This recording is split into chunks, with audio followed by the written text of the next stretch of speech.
The Nigerian Economic Summit Group, in its role as connector, dialogue partner, watchdog, and intervener, when you first start business, your target is to make your first million. Seeks to change the narrative and trajectory of the Nigerian economy. Together with our partners, we're not just solving problems, but preventing them, because when advocacy succeeds, the nation transforms for the better. But advocacy is for the strong. It takes fact-based inputs, resilience, partnerships, courage, and a lot of heroes. So be our hero. Subscribe to our channel, listen to our messages, and engage with us. Together, we can transform Nigerian lives, communities, and businesses. Welcome to the NESG Radio.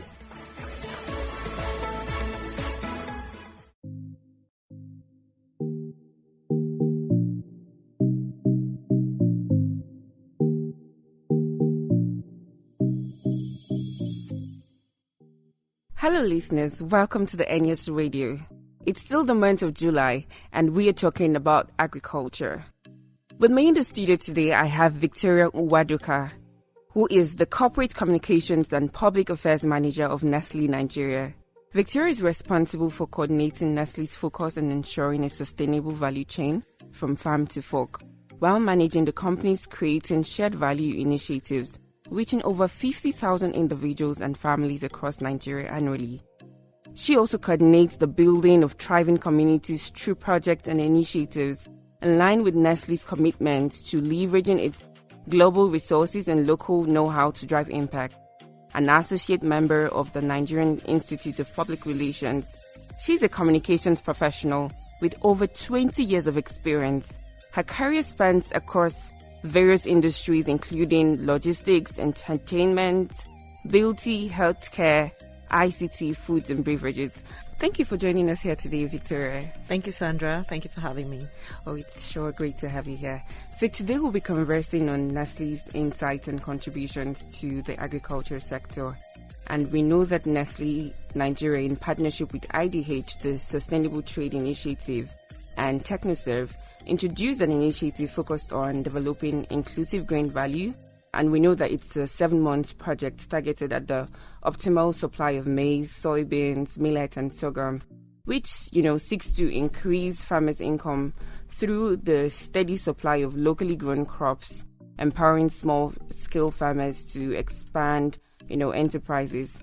So we know that although Nigeria depends largely on, the oil industry in its, budgetary revenues, but we see that Nigeria is predominantly, beginning to give, insight to the agricultural sector. And approximately 70% of its population now engage in agriculture.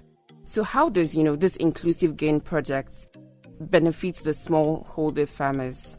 Thank you very much, Sandra. And it's good that you mentioned the fact that Nigeria needs to look to agriculture. With the way that our economy is growing and the growth of the population as well, I think we need to begin to look more at agriculture. And now in these days where we're talking about green energy, I don't think that Nigeria can depend much longer on just oil. And so when it comes to smallholder farmers, one of the key things is that you find that those who produce our food, those who feed the rest of us in the world, seem to be the poorest. And this is due to two different things. One is access to land. The other is access to the right seed. And so the other is the access, of course, to the right facilities, the right infrastructure to reduce the quantity of post-harvest waste. And so you see these farmers producing so much, spending so much time on the farm, and that they produce crops that are not of the best quality. And so they can't be taken up by industries like Nestle, for instance, to use in our processes, because food quality is non-negotiable. And so the grains must be of the highest quality without infestations, without contamination. So one of the things that we've started to do with this Inclusive Grains project is to help the farmers to learn the farming practices that improves the quality of their grains. And it starts from the quality of the input. It also speaks to how they care for the crops when it's in the ground. It speaks also to the kind of fertilizer they use, the kind of chemicals that they apply, and how they use it. And so teaching them to farm better, to produce better quality crops, means that they can sell more and they can sell at a premium to companies like Nestle who can offtake in very large volumes, and this is a guarantee to market or to assure off-taker for them on a continuous basis. Now, the second thing that we do is to also help them improve the productivity of their land. For instance, if 1 hectare is producing 1 ton, we'll work with them to ensure that it produces 2.8 and more, so that they are earning more from the effort that they put in. And this is very important because that helps to ensure that we're improving the household income of the smallholder farmers. They're able to do the basic things for their families, including feeding their families well, access to healthcare, access to education. So this is very important. And if we're going to grow our environment, it's important to lift everyone within our environment and ensure that they earn more and they can support themselves better. You know, we've seen a lot of rural, urban migration. We can help to reduce this if we ensure that they're able to make a decent living by doing their work on the farms. That's why we're doing this. And so it's going to help in 2 ways. 1, help the farmers to improve the quality of their crops.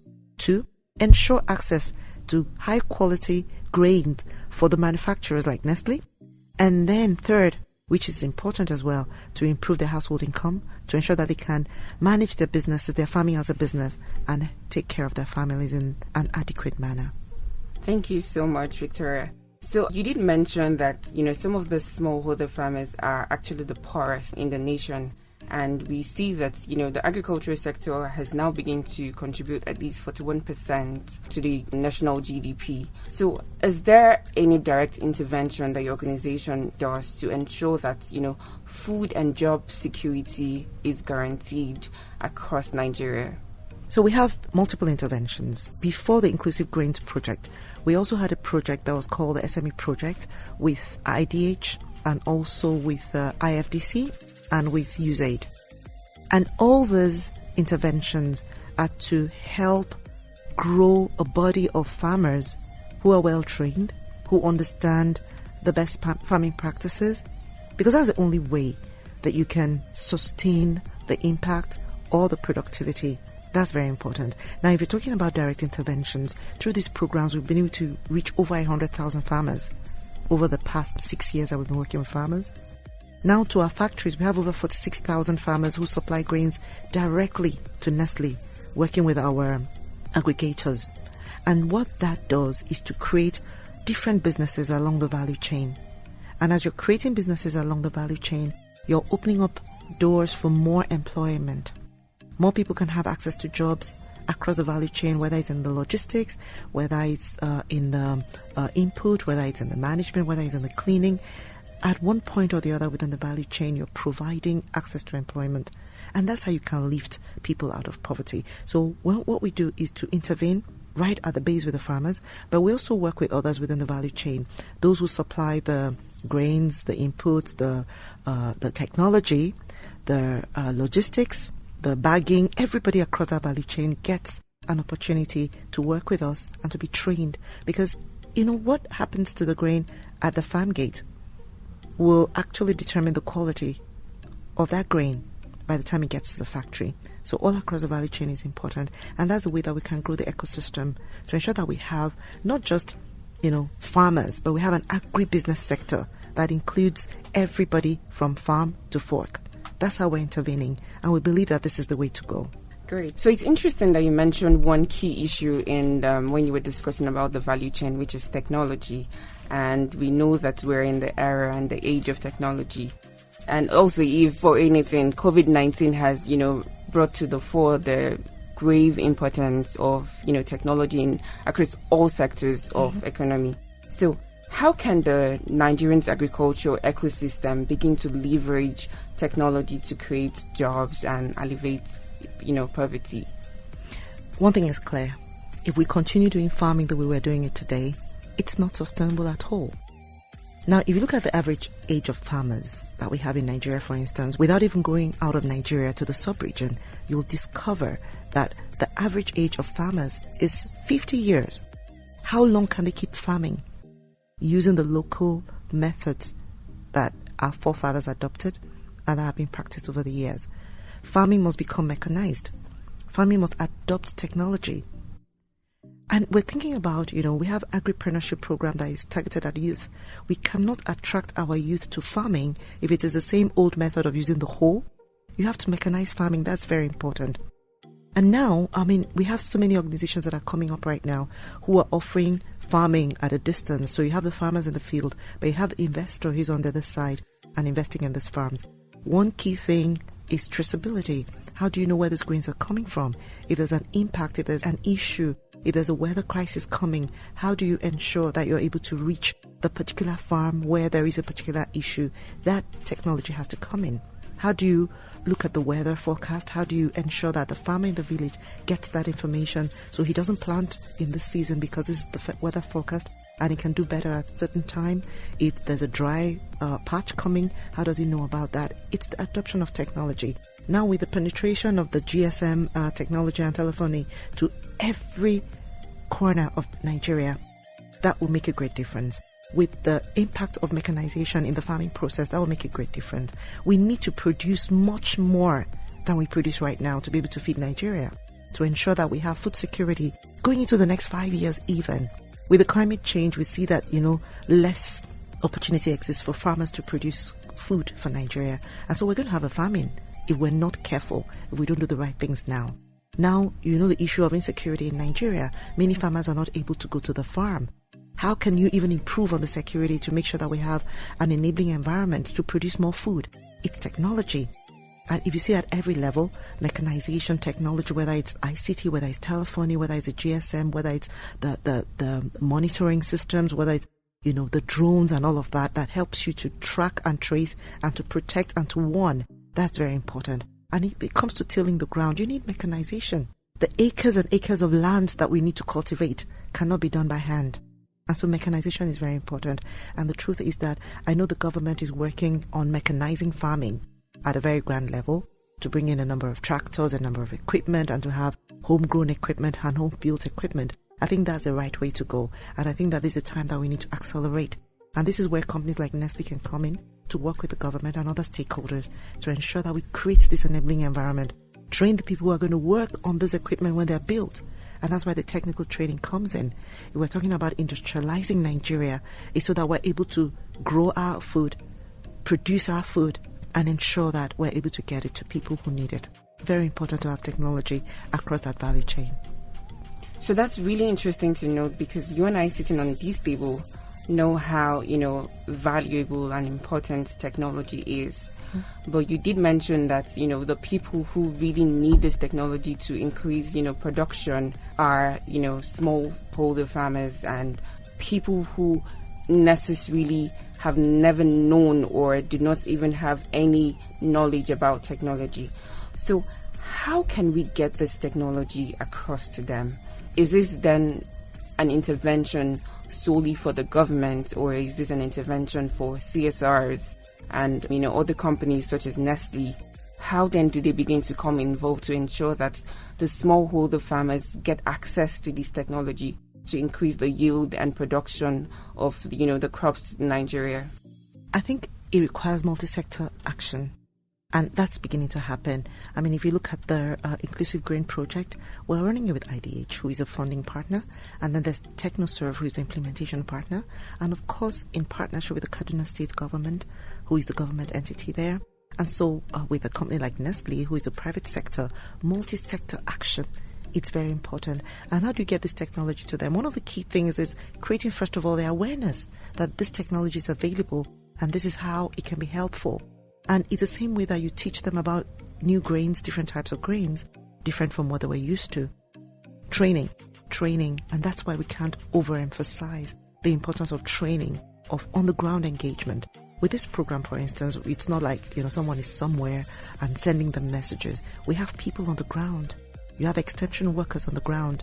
You have intervention partners on the ground with them on their farms, demonstrating, showing them.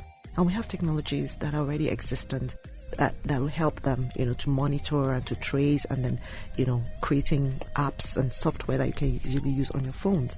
So this is what's happening, the training, the empowerment, and of course creating the ecosystem. And that's why, we need to have the technology companies available everywhere in Nigeria, and that infrastructure has to be enabled.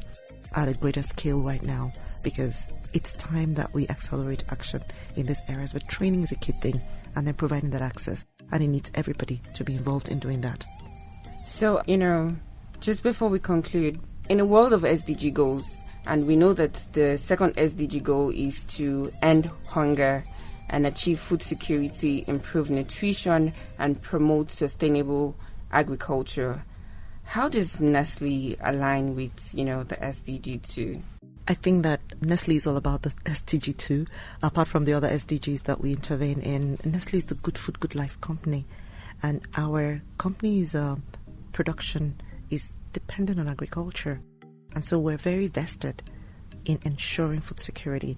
And one of the ways that we do this is to, of course, we've talked about all that we do to help to grow the agriculture sector. And we don't do this only in Nigeria. This is part of the strategy that Nestle has to develop the agriculture ecosystem wherever we operate. And in Nigeria, the second thing that we do is to ensure access to affordable nutrition. So the food and beverages manufactured by Nestle are very nutritional. And the important thing that we do is to make sure that it's accessible, it's affordable. That's critical, because we must ensure that, everybody who needs this nutrition is able to access it, no matter their pocket size. That's very important, and that's one of our key strategies. Now, ending hunger and achieving food security is dependent on those two things. One, you ensure that you're growing the agriculture ecosystem and that you're ensuring access to affordable nutrition. You're already helping to address these two issues. And as we continue to scale and work with more farmers and more partners and stakeholders, we're sure that we will be contributing in no small measure. Looking at our size and our span, we're able to make even greater impact to ensure that we achieve the SDG 2. Okay, so I am, seated here and getting to learn a lot about what Nestle is doing to intervene in, the agricultural sector in Nigeria. And safe to say that not many people are aware of these interventions. And I would love to give Nestle a good hand at this point. Thank you.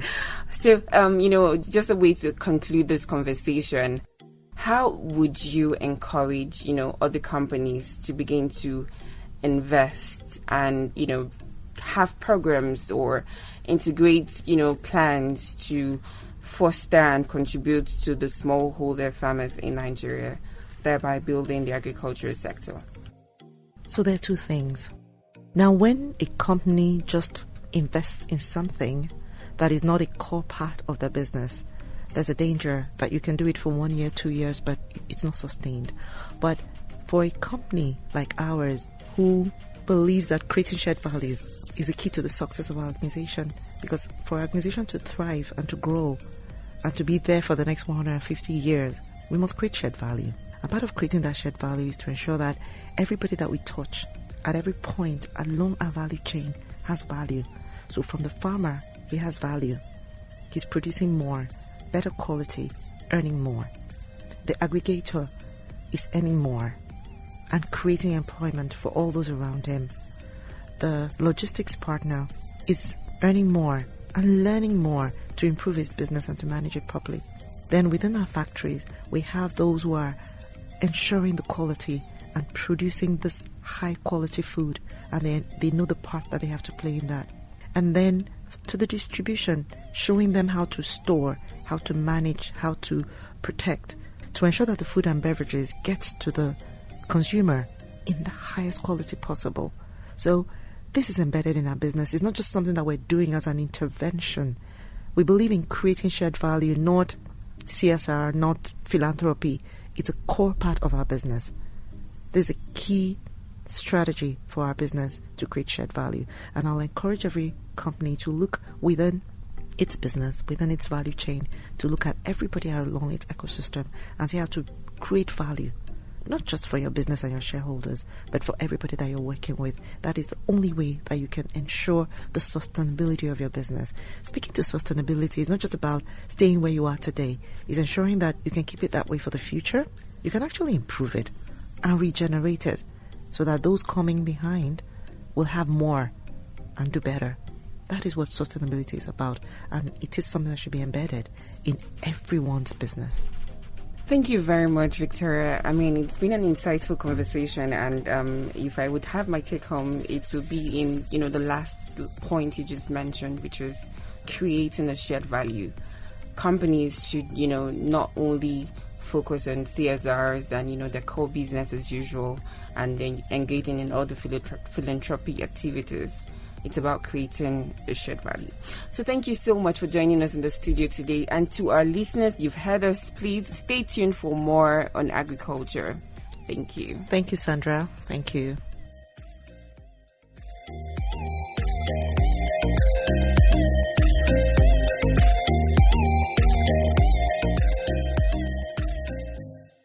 Thank you for listening to our content today. Remember to subscribe to the NESG Radio. Follow us across all social media channels and visit our website www.nesgru.org/NESG Radio. NESG, in the national interest.